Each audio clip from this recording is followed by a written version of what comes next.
नाही, मला असं वाटतं की तुमच्याकडे कुठचाही माणूस नेहरू जॅकेट घालून तुम्ही निवडून देता त्याला, कारण तुम्हाला आता फॉर एक्झाम्पल आमच्याकडे सगळं आहे आणि आम्ही समजा हुडी बिडी घालून आलो तर लोकांना वाईट वाटतं, अरे हे युवराज आहेत, हे प्रिव्हिलेज आहेत.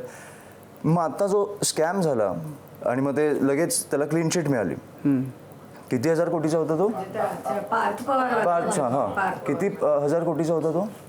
1600 कोटी, 1600 कोटीचे.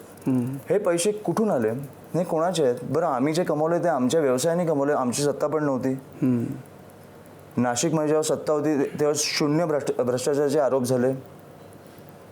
हे आम्ही आमच्या मेहनतीवर कमवलं. हे जे पैसे येतात हे कुठून येतात? प्रॉब्लेम असा आहे की ते तुमच्यासमोर कुर्ता घालून येतात, म्हणून तुम्हाला वाटतं अरे अरे किती गरीब आहे रे. पण तू एन्जॉय करतो हे ठाकरे असणं?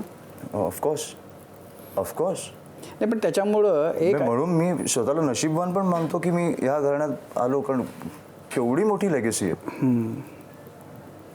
तुझ्या म्हणजे आता असं आहे की आता तुझ्यासाठी तर असं की आजोबा, खरं तर पणजोबा, आजोबा आणि वडील असे 3. तर तुला सगळ्यात जास्त म्हणजे काय प्रभाव कोणाचा आहे तुझ्यावर? प्रभाव माझ्या वडिलांचा. अच्छा. आणि आजोबांशी तुझं किती इंटरॅक्शन होतं?